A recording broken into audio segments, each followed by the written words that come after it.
When I think about Katie in those teen years, what kind of things did you do to get her to talk to you in teen I years? think it begins in they can tell, your parent heart, and they can tell if you're on their side. And I think a lot of it was just trying to express to Katie, no matter what mistakes you make, your parents are on your side, and then a lot of open communication, and try not to, in my communication with her, to sound judgmental. I think teenagers probably easily go there, but just, and I think a part of that is just telling her where I fail, and letting her see how I handle my own mistakes and failures, and that I'm not perfect. I know she's not perfect, but we do have a perfect I think you're both time. perfect. I know.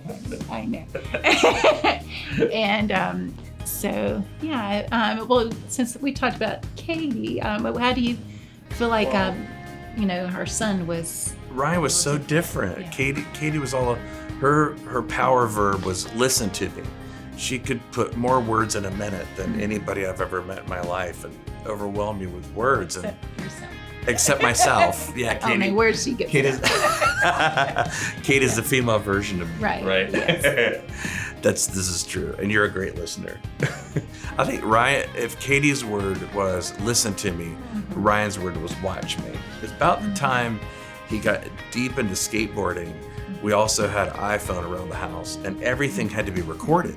You remember like chasing him down the road in the neighborhood, recording him. He wanted to, and then he wanted the car to be beside it to see how fast it was going, to get all the data. Right. And it was crazy. It's probably dangerous. I just didn't want to run over him. Yeah, it's probably dangerous, but for him it was always watch. Right. And what's fascinating is that's still true. Right. How many texts have we gotten in the last 2 weeks?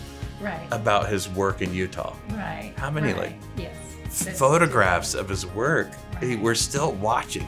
It's like he's an adult man doing adult Legos in his work. He's not different. He's just a slightly taller version of the watch me. Yeah. So it's listen to me and then watch me. Yeah. Tell our friends how you got Katie to talk to you at night. Well, Katie's room was on the far end of the house, and after she'd get in bed, sometimes I would run in there and sneak into her bed and just go, "Hey, how are you doing? Tell me about your day." And something about being in the dark, it's just the two of us, it's quiet. She can't see my face when I look surprised about a decision she made or something she said. And there was just something very intimate about just jumping in the bed with my daughter and just listening. And not using that time, of course, for advice. But just let her talk enjoying my daughter. I imagine you nodded off oftentimes, or close to nodded off, because her brain would wake up at 10. Right. And we were exhausted. You were working as a full-time nurse at the rehab center at the time. And so Katie was listen to me. Ryan was watch me. So, like a lot of boys going just past puberty, their word count goes way, way, way, way down, like low. Like they're like a radar that goes behind the moon. And, they just stop talking as much. Well, especially if they know you want them to talk. Yeah. Like in the car after school. My gosh. Tell me about your day. Why are you bugging me? Yeah, that's not going to work. Yeah, what'd you do that was fun this week? Get off my back. It's like, Ryan, we're just trying to make conversation here. And he had to carry the conversation on his own because Katie went off to college. It's like she abandoned him. Yeah. When Katie went to college, we said, all of our focus is on you, Ryan. Bless his heart. Ryan was watch me. And we figured out a very simple formula. He needed a ball between the two of us. Mm-hmm. A ball. That was it. Right. And so we would throw a baseball back and forth with baseball gloves, even though we never played baseball. We played soccer a lot together.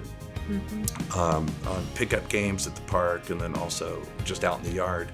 Probably the best thing, the most quality investment I made in him as a teenager was a outdoor ping pong table.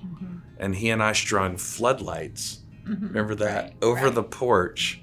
We looked kind of janky, but at night we would get out there and just play and play and play and play and play, and sometimes for hours.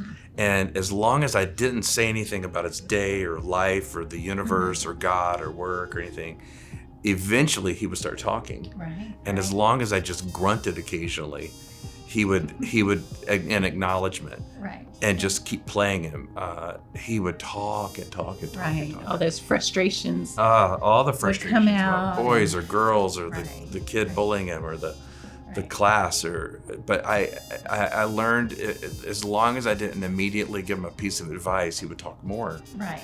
And occasionally I could sneak something in, but more times than not, he was learning how to process really solid teenage problems. Right. And Yeah. Well, and then again, the adult Ryan has said many, many times that he loved hearing your work stories and how Right. you managed people and how you worked Yeah. through difficult situations. So Yeah. I think a lot of it is being vulnerable and open to your That's right. kids about what you're dealing with during your day.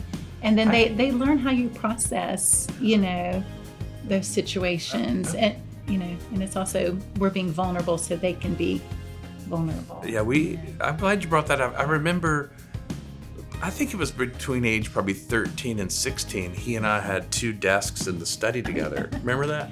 Yeah. And I remember it was my first time ever doing a strategic plan for Regents, and it was new to me. And it had all these PowerPoint decks taped all over the wall. Right. And he and I would just sit there and talk about the strategic planning of the school and the org chart Right. and money allocation. And he would ask me questions.